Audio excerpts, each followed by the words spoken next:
Hello, I'm Joel, this is Tifa, and welcome to It's All About My Entertainment, or It's All About Me. So, I'm a fan of movies, video games, stories, and the characters that live in those worlds. I grew up absorbing all those kinds of things, and they played a part in my growing up. And one game in particular connected with me in such a way it kind of set the tone for the type of things I'd like and the hobbies I'd have growing up. That game would be a part of the inspiration for this video today. Now, first, I want to share some stuff with you. So, as you see, I got a little crochet Tifa doll here. I got the Final Fantasy 10th anniversary thing. It's got potion and boxing crap in it. Little materia balls. Yeah, I got a little cool, like, little phone thing. I don't know what that's for, but it goes in the phone.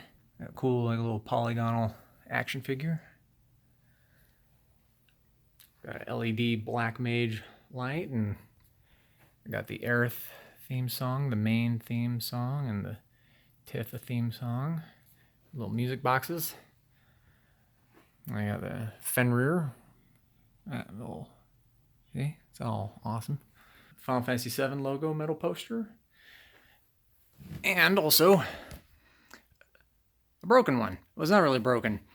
When I ordered, this was the first one I ordered, and it was bent at a 90-degree angle right here, and I straightened it out as most as I could, but it still has that bend in it.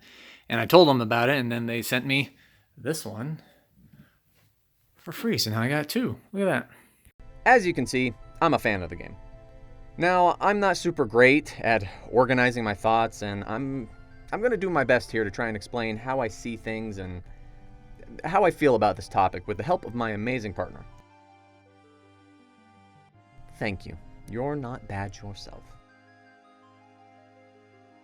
Ah, you're sweet to say that. So, Final Fantasy VII was a wonderful game, one of my favorites of all time. The story was fun and had interesting characters, an iconic villain, and it was a game that introduced many of us in the Western world to JRPGs. If not, perhaps some other game developed by Squaresoft at the time. In 1997, its graphics were awesome, its music was amazing, and to their credit, the music in most Final Fantasies are really good. And I could go on talking about all the good and even some of the bad things about this game, but overall, it was pretty great.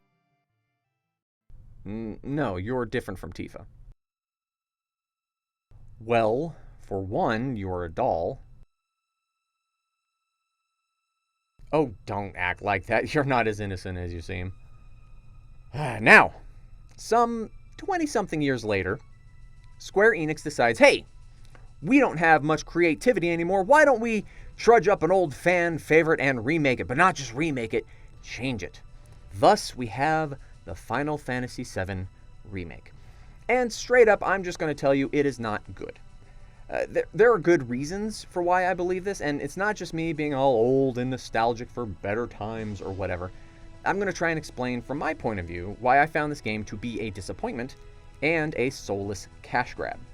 Although, to be fair, this is not just Square Enix's fault, or the video game industry in general, as many games in the last 10 to 20 years have bad gameplay or mechanics, sucky storytelling, weak world building, pathetic character development, etc.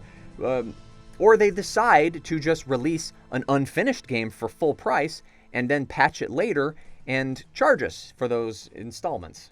But also Hollywood, our movies and TV shows have been getting worse and worse as it has become a creative black hole, destroying anything that we used to love. All the remakes, reboots, sequels, prequels that nobody asked for or wanted, but because gaming companies and movie production companies have become so scared of anything new and original, they've fallen back to things that already have a fan base for a guaranteed profit. And even then, they can't make it good for some stupid reason. And let's not forget books either. They've had a rough time too. What was that? Yeah, that's a fair point. So, like she said, a guilty pleasure might be the one exception. A guilty pleasure is something that isn't very good. You know it's bad, and you still like it and enjoy it anyway. Something like The Room or Sharknado. For me, guilty pleasure would be the first Mortal Kombat movie or the Advent Children movie. I know they're not very good and have no problem admitting it, but I still enjoy them from time to time. However, if you're one of those hardcore people that are all like, Zack Snyder's DC Cinematic Universe is the best thing ever, if you unironically enjoy it, that is where I have issues. If you say it's bad and a guilty pleasure, then totally, I'm on your side and agree. But if you try and say something that is bad, isn't bad, well, that's where we'll have a hard time seeing eye to eye. Also, if you liked this game or never played the original Final Fantasy VII, that's okay. I'm not saying you have to hate it or like it. Everyone has differences of likes and opinions, and that's cool. Our differences make us unique and interesting, and I encourage that. But what upsets me, particularly these days, is when they take something that isn't broken, and for no other reason than a cash grab, decide to change everything about it and not only ruin the memory which it is based on, but make a brand new and spectacular piece of trash. Some recent examples, such as Star Wars, Star Trek, the Teenage Mutant Ninja Turtles, superheroes of both the DC and Marvel cinematic universes, Terminator, Aliens, Predator, etc., etc. Alright, so now that I have laid somewhat of a foundation, so you know that I'm not particularly harsh against just this game, but most things these days, let's start with my experience. I started off playing it, and it seemed okay initially. I'm not a fan of the hack and slash type of gameplay and mechanics, like God of War, Devil May Cry, or Bayonetta, where you push one or two buttons over and over again with the occasional quick time event, or like Dynasty Warriors or Hyrule Warriors and the like. Not saying those aren't fun, just not my preferred gaming style. And they can have some really good stories and characters. I grew up playing things like Civilization, Masters of Magic, Masters of Orion, Dark Sun, XCOM, StarCraft and Warcraft, Dungeons and Dragons, strategy games, tactical games, turn-based games, etc. Ironically enough, even Final Fantasy games were turn or time-based strategies. But with Final Fantasy XI and Final Fantasy XIV going MMO for some reason, and changing Final Fantasy XV into a hack and slash action adventure game, which didn't work for me at all, but I'll save those for a different time. They went from a series known for its turn-based combat and strategy, which was successful and working for the franchise, then just decided to stop doing that. They took something that wasn't broken and tried to fix it slash change it. Final Fantasy doesn't work as a hack and slash game for me. They should have just taken FF11, 14, and 15, made those completely different franchises, or at the very least, made Final Fantasy 15 a strategy, and left Final Fantasy alone as a standard staple in the role-playing strategy genre. They've even taken away the role-playing aspects to where your choices don't matter anymore. For example, in the original, when you meet Aerith, she gives you a flower, and you can choose to give that to Tifa or Marlene. In the remake, you just give it to Tifa. There's no choice anymore that will determine different events in the game, so how can you call it an RPG or even a strategy anymore?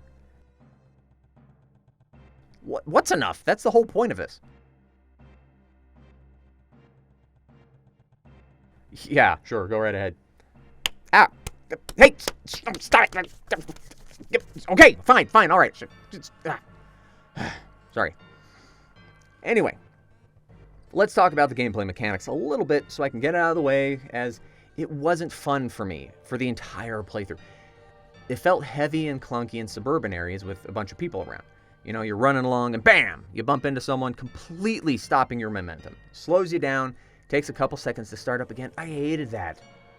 The fact that mini-games weren't really mini-games. Or the marker, right? When you need to activate or interact with something, it's a little triangle button. You walk up to it and you have to hold it and then it'll circle around. I couldn't get that thing. I would always walk up to it and my character would just slide right past it. And so I had to very slowly manipulate the controller so I could get to it and activate it. It was frustrating. The battles were boring. Basically, you can win the game just by hitting the square button to attack. You didn't have to use limits or summons or even materia, which were huge staples of the original. There was no strategy. There was just this one battle early on against some grunts and panther dogs. I can't remember what they're called.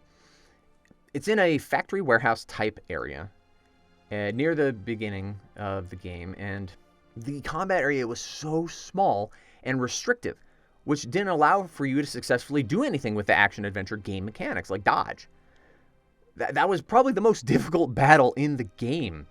Overwhelmed with too many enemies in a small space and not allowed to do anything, because as soon as they tap you, your action is interrupted. You lose the gauge buildup and then any actions you were about to perform. And the dodge never worked. Even when I timed it so many different ways, and it just never came together. Or in any fight, when you're playing as Cloud, Tifa, or Barret, and you're pulling aggro by attacking a guy, then you switch to Aerith so that way you can heal your characters.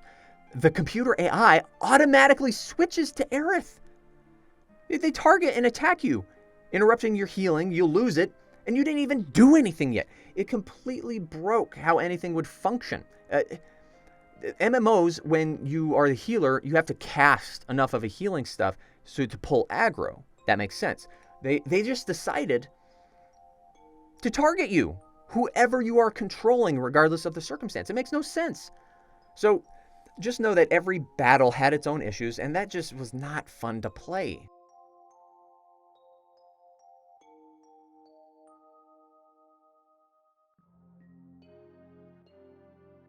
Exactly. A game should be fun and or challenging, not infuriating to play. Like, I love the Dark Souls and Elden Ring games. Good examples of difficult and fun. So, yeah, I put up with it for the first bit of the game, sure. It was simple enough and not terrible that I was willing to keep going. But then it happened. The beginning of the end for me, really. You finish the first part of the reactor and you're walking about the city when they introduce Sephiroth out of nowhere and in a stupid way. You see, in the original game, they did the right thing. They slowly built him up over time. Small visions or voices here and there to allude to how dangerous and mysterious and powerful this guy was. And it paid off. It's a big part of what made Sephiroth such a good villain. This is something storytellers struggle with these days. Video games, movies, books, doesn't matter. The build-up and payoff is a classic and satisfying way of introducing a character, tying in a theme, or providing a clue throughout the story until the big reveal. This tool in storytelling is very important, and is either not used at all, or so poorly used, it breaks the immersion, suspense, tension, realism, or whatever you're trying to get across. I know! It's irritating, isn't it? And instead of using this excellent tool to tell the story, nowadays people go for the rule of cool. That is, if it looks cool, it doesn't matter if it makes sense or not. And let me tell you, that's just stupid. Especially if you're trying to create something fun and interesting and memorable. Of course, Square Enix doesn't care about any of this anymore. They care about the bottom line, making money. So, here I am, at the part where Sephiroth causes hallucinations or monologues about something vague that doesn't make sense. It was awful. The writing and the dialogue just, it physically hurts me. Right, Tifa?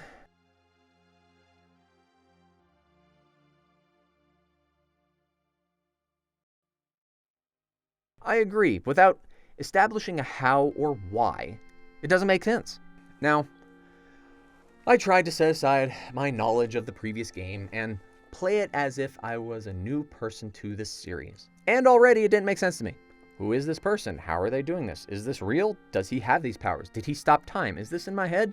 None of which is explained or answered in the game at all. They just took the most badass villain in probably gaming history and is like, here, look at me, I'm the bad guy, vague dialogue and exposition. Then there is Midgar, the city in which Final Fantasy VII Remake takes place. Now, in the original, it was only the first few hours of the game, and you went around the entire planet for the rest of the first disc. The game had 3 discs. However, the entire game of FF7 Remake takes place solely in the city, which means They had to make up a ton of filler crap and other stupid crap to fill the time, so that way they justify the amount of money you spent on the game and the hours you put into it. That right there should tell you something about their plans and designs for the game. To milk every drop of this franchise. Anyway, for me, that's where they lost me. The game developers and writers are trying to tell a new story. I mean, cool. I get that, but if you want to tell a new story, do it with a completely different game. Let's take a look at Final Fantasy X. All right, they made Final Fantasy X-2, and it sucked. Final Fantasy X-2 was a stupid attempt at continuing a story that didn't need to be continued, and it made a mockery of Yuna and her whole development. Then Final Fantasy XII was boring. I mean, I don't particularly remember anything about it. Final Fantasy XIII was confusing as all get out, with 2 other sequels to that game just to explain what they didn't in the first place. And Final Fantasy XV, I couldn't finish.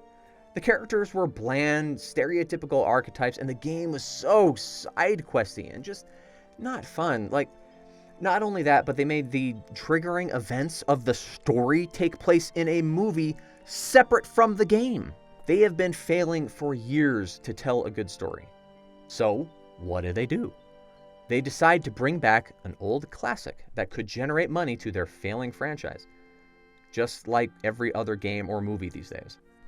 If you can't tell, I have a great dislike for Square Enix. However, their predecessor, Squaresoft, the original company that made amazing games like Chrono Trigger, Chrono Cross, Legend of Dragoon, Final Fantasy VII, Super Mario RPG, that company was incredible, full of talented game designers and storytellers that made good games and told good stories and didn't sell out to make cheap, crappy knockoffs to maximize profit.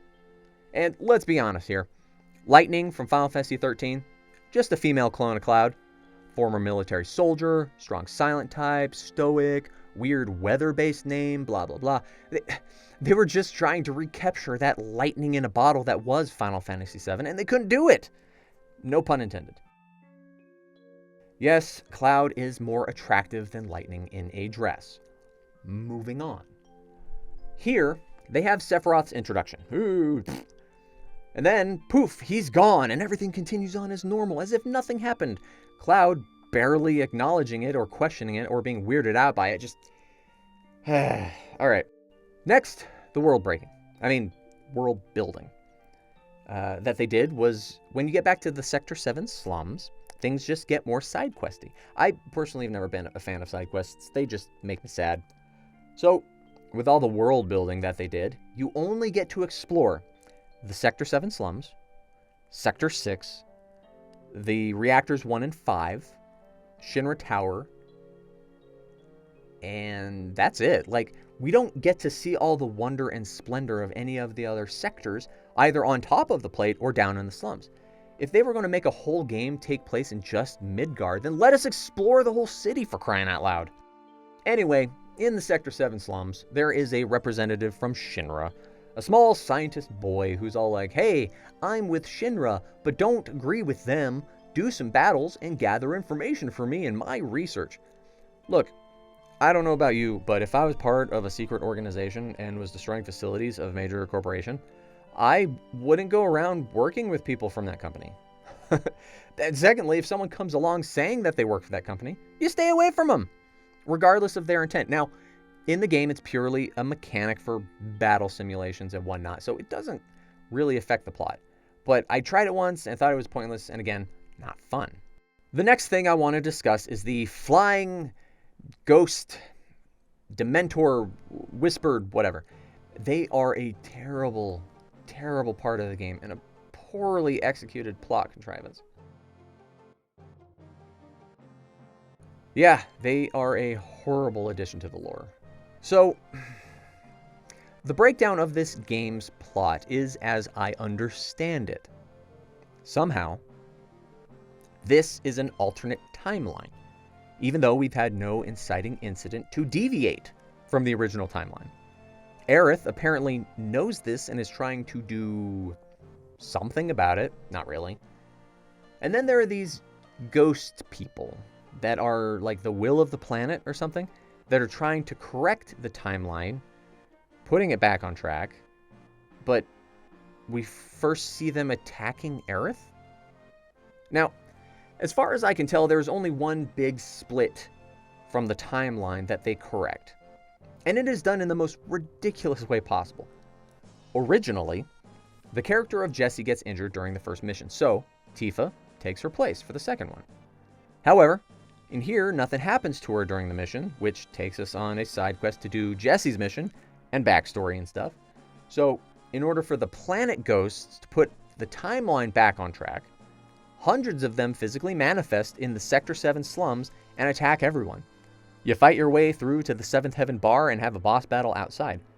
After you finish the fight, Jessie runs outside, gets tripped by one of the ghosts, falling down 2 steps and spraining her ankle. What? They did all of that just to trip her? That's so freaking stupid. If that's like the biggest bunch of BS nonsense. I mean, how unnecessary and blown out of proportion can you get?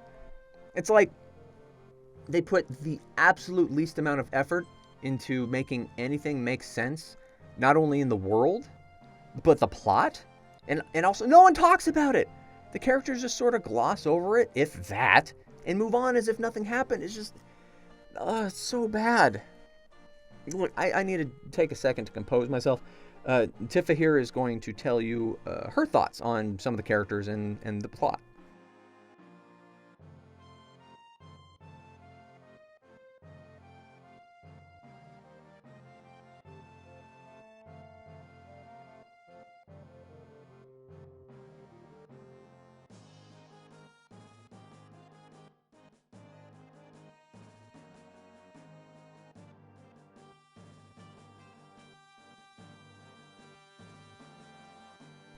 Very well put. You're welcome. So, I personally don't mind them expanding on characters from the original game, right? Like, let's take Dirge Cerberus, for example. That was a neat little, side game shooter spin-off thing. It was kind of fun. We got to see our characters again and learn a little bit more about Vincent. It was neat. However, we didn't get to spend a lot of time with the members of Avalanche from the original. In the remake, they only kind of focused on Jessie. I mean, I get it. She's a cute waifu and all, but what about Biggs, man? Dude is a total husbando. I mean, look at him. Biggs, sadly, didn't get much more development, and poor Wedge, man. They just resorted to making him a stereotypical fat guy that likes food. Speaking of other characters, Roche, the soldier biker boss from Jessie's side quest mission stuff, screw that guy. I absolutely hate that guy. He is so freaking annoying. He way over the top, anime walking cliche. Just about the absolute worst thing in this game, right? I wish they would just kill him or remove him from the game entirely. Just fills me with so much rage. Playing through that section of the game was unbearable enough as is without him causing the whole thing to just crumble apart for me. Where was I? Right! The game is terrible. So, you go on to the second mission, which is riddled with tiny little annoyances like President Shinra mispronouncing Mako, whatever. Now, Shinra's overall plan doesn't make a ton of sense. Like, they know everything about our heroes and just continue to let them destroy stuff so they can blame them for terrorist activity instead of just killing them. It's a bad guy movie story cliche, right? Where the bad guy has the chance to kill the hero but doesn't and chooses to walk away instead of confirming the kill and stuff like that. It's bad writing when you do that. You put your heroes into a situation where they're at the complete mercy of the bad guy and the bad guy just goes, yeah, okay, you're free to go. That's you not knowing what you're doing as you wrote yourself into a corner. In this example here, it's from Roche's perspective, right? Roche actively lets enemy terrorist members go, right? So the heroes are trapped and surrounded, about to die. When Roche shows up, kills his own guys, and says, no one kills these guys but me. Please, just kill me instead. Sweet Moses. They already have an out in the plot that they can use. The Wu-Tai resistance. Those people show up. Just do that. Okay. The original Final Fantasy showed that they set up a trap for the heroes. They didn't explain how they knew which reactor was being targeted for President Shinra to show up at, which can be fine, not explaining sometimes. But in the remake, they know everything. They talk about how they know, they're following them, monitoring them, recording them. And when you fill in the blanks that probably didn't need to be filled in, now you've created dumb situations that cause more problems than it originally had. And it asks more unnecessary questions, or it gives answers to questions that we didn't need or want. That's right. Less is more. Not only did they put in way too much, but they put in way too much of the wrong stuff. So afterwards, Cloud falls and gets separated, meeting Aerith again. More stupid Planet Ghost stuff. Look, man, I want to go into detail about how stupid a lot of these things are, but it hurts doing the research and review of this stuff. It took me over a year just to play the game, right? I kept getting like 2 or 3 chapters into it and shutting it off because it was so bad. Playing it again every couple of weeks or months, it was a burden. It was a chore. No, it was torture playing through this game. I'm going to do my best to continue to make points about how it sucked and later talk about how to make it better. But there are other people that have probably done a better or more concise review of this game. Video Game Donkey, for example. He's one of them. Feel free to check out his review. It's awesome. At least you didn't have to play the game. Actually, that's a fair point. I'm sorry. Living through the game was probably worse than just playing it. So, Cloud and Aerith escape Reno. Blah, blah, blah.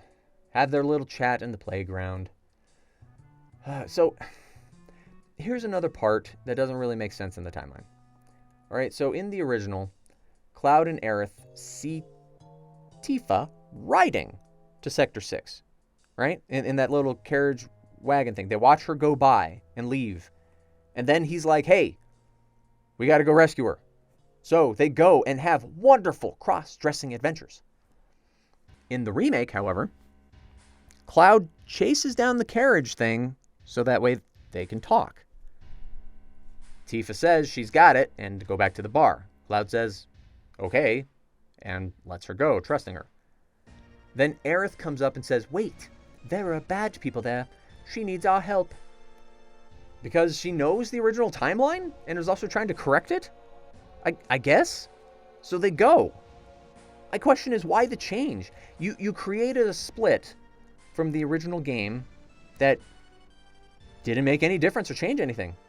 It made no sense other than to give extra lines of dialogue or filler. Because they go and do the exact same thing from the original game, so why have that scene happen at all? Oh my god. I think it would have been much more interesting to see Cloud and Aerith go back to Sector 7, right? And be able to help fight the Turks from dropping the Sector 7 plate from the beginning. Saving the other members of Avalanche from dying, stopping the plate from dropping, and changing the timeline completely while saving a bunch of people, which I think Aerith would have preferred. That would have been a good example of splitting the timeline and making a completely different turn of events. People have proof that Shinra is doing bad stuff and turns half the city against them, creating a civil war within Shinra itself. But instead, we get the same plotline. The plate is dropped, but this time they evacuated the slums so no one died. That's dumb. Look, you took a very serious, dramatic, and holy crap moment from the original and made it stupid. Okay, the plate dropped. So what? Not as many people died. In particular, the ones we got to know and care about, I guess. They took away any emotional payoff from losing characters you know and showing how evil the bad guys are when you do something like that. Sure, the people on top of the plate died, but we don't know them. We haven't even seen them, so why care? So the impact of something catastrophic as that happening is greatly decreased from how devastating that was to experience in the original. If you're going to change the game and tell a different story, then freaking do it! This is the same story, only with a bunch of pointless, mind-numbing filler. Useless deviations or pointless detours. Much like filler seasons in anime or the Snyder cut of Justice League. So Biggs and Jesse die. Wedge dies, but comes back because, sure, why not? Aerith is captured, and we have to go save her. We sneak into Shinra headquarters and run around doing nonsense for a bit. Go on this huge side quest fighting Hojo and his monsters to escape his little game experiment, and we don't even get to play as Red 13. I know, right? He was super cool. And you get to play him in the original. Now he's just there, watching you. Fighting on his own in battles, which doesn't make a difference. And you just look at him and go, ooh, cute little puppy. Oh. Now, this is where it starts to get even more fuzzy for me. Not only has it been a long time since I've played it, but I was zoning out just trying to get through this dumpster fire, so I don't remember much of the details at this part. I mean, we fight Rufus after President Shinra dies. We had an elevator fight. I think I remember they changed something in the game mechanics, which bothered me because it didn't make sense in that situation. I don't know. We leave on the motorcycle chase, which I was hoping to have fun with because I enjoyed the simplicity of the original. And it was okay, if I remember correctly. It didn't really stand out or suck, so I guess that's a win. And then we get to the end, where another exposition dump and stupid nonsense happens again. So Aerith complains very poorly about this giant portal that opens up to an alternate dimension place that she knows about. And the timeline and how things are different, or we're supposed to change it or something, and how these Dementors are the planet fixing things, and she was trying to help or find a new path.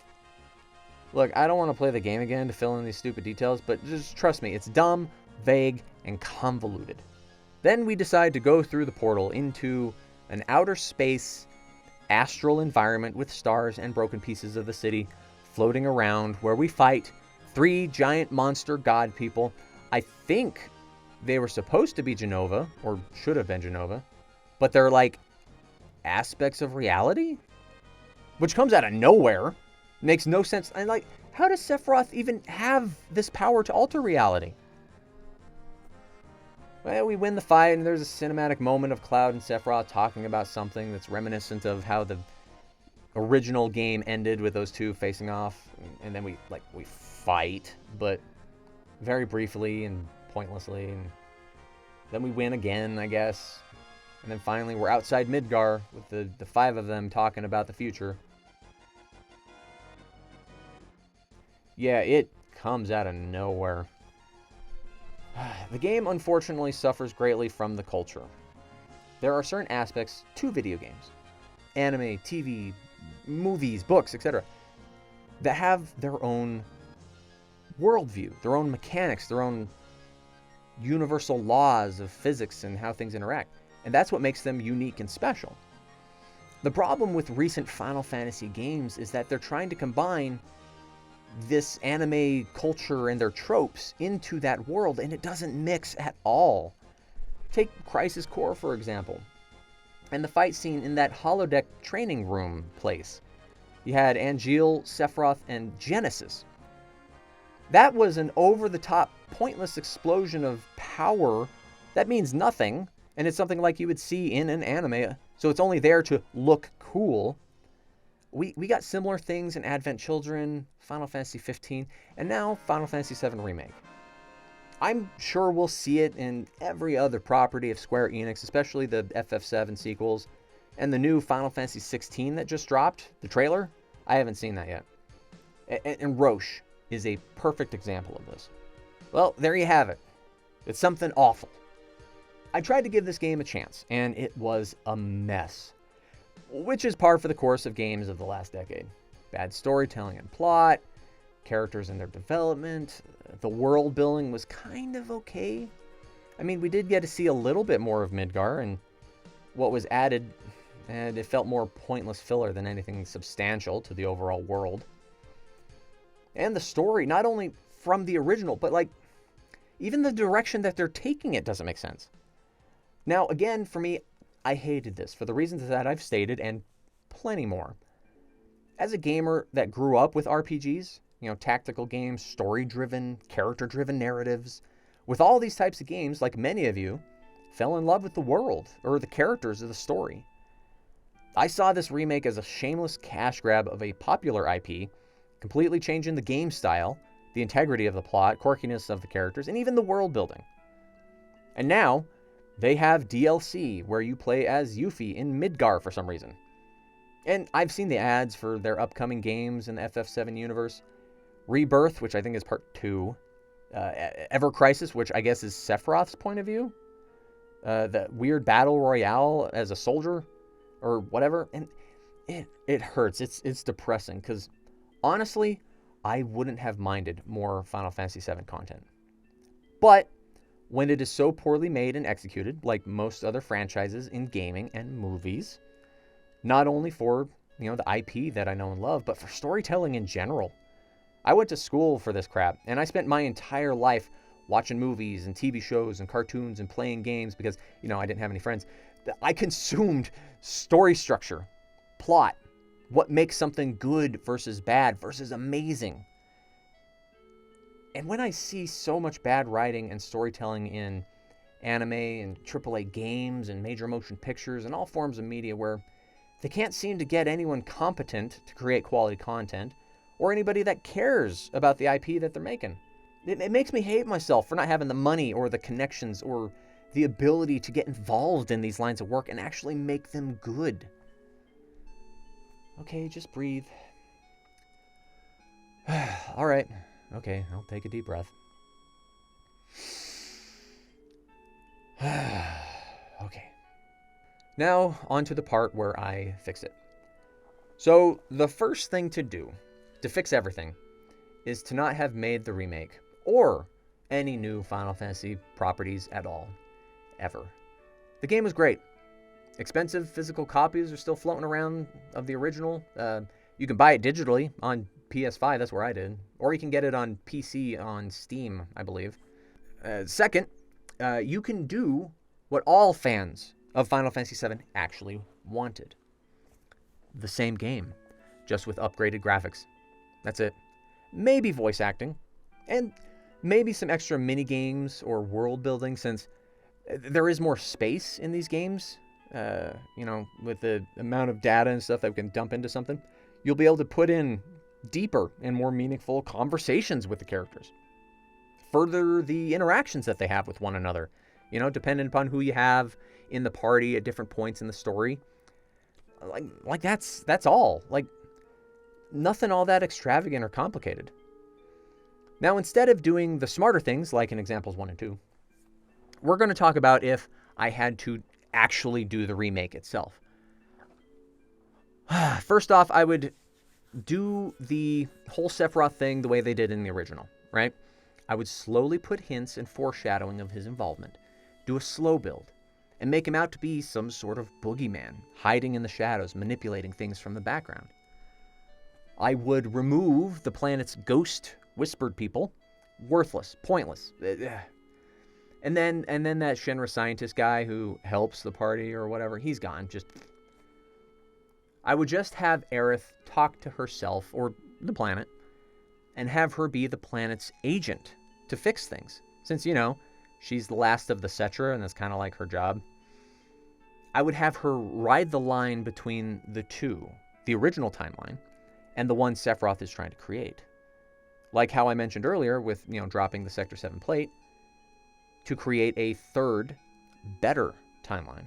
Remove the biker Roche from existence. Just never, he's gone. Dude, make me so happy. And I would let you play Red 13 as a playable character. Next, I would create an inciting incident, something that actually explains how the course of events gets split from the original timeline and how it snowballs from there, splitting every time further from the original as Aerith does this balancing act. You could even make Aerith the main character. This fits right up her alley. I mean, it makes a lot more sense with the story that Square Enix is trying to tell. She is a great character and people love her, so getting to not only spend more time with her, but see things from her point of view would have been awesome. I would change some of the Sector 6 stuff. Having the 3 mob bosses was unnecessary, especially the secret dance one. It was weird. The game built up his identity as some big secret, like, oh, he's hiding in the shadows and he's watching you for... And then they reveal him, he just shows up. I have no idea what the big deal was. I would also expand the game to more than just Midgar. As I've said before, with the size of game files we have these days, I probably would play up to the end of the first continent, just after you leave Junon Harbor and you cross the sea. That's a better place. It gives you more times to explore, more time with the characters. You're able to learn more backstory about them. You can see them interact with the effects the timeline changes are having on the world. And then part 2 would be the rest of Disc 1 from the original. No! We tried your ideas. They don't work. I will not tell them your ideas. They are way too violent and oddly prejudiced against Mughals. Yeah, you and your paranoia. So I would craft a story around all of that. All right, you can keep similar sections in the original, like when Cloud divulges his backstory, Sephiroth's power by defeating the giant desert snake thing, make a fun battle minigame out of the Condor Fortress place. I actually did like the original one. And then the giant cannon city, Junon. It has room for growth and exploration. End it with them successfully sneaking on board the boat to cross the sea, but in the depths of the hull, a small piece of Genova lies in waiting. End of part 1. So some of you might be asking, why am I making a video about this now? And, not earlier when FF7 Remake came out and was more relevant. Well, recently is the 25th anniversary of Final Fantasy VII, and the 35th anniversary of Final Fantasy in general. So with how bad the game was and the games to come, I had to speak up. Also, with it taking me about a year just to trudge through the game and dealing with my own depression and procrastination, it kind of slowed me down a little bit. From here, though, I will be doing more of this kind of thing, with other properties across different forms of media. Movies and TV shows, anime, other video games, etc. I'm also, good at complaining, and this is entertaining for me, so I'm right. And that just is, like the perfect storm of internet content and hubris. And for those of you that stuck around to the end of the video, I have a special giveaway. The second Final Fantasy VII logo displate metal poster. This video is not sponsored by them at all. I just happen to have an extra, as I explained earlier, and I want to give it away to some fellow fans of good storytelling, Final Fantasy, or even those that loved this game but hate me. So the first 100 people to post a number from 1 to 100 in the comments will be entered in a raffle.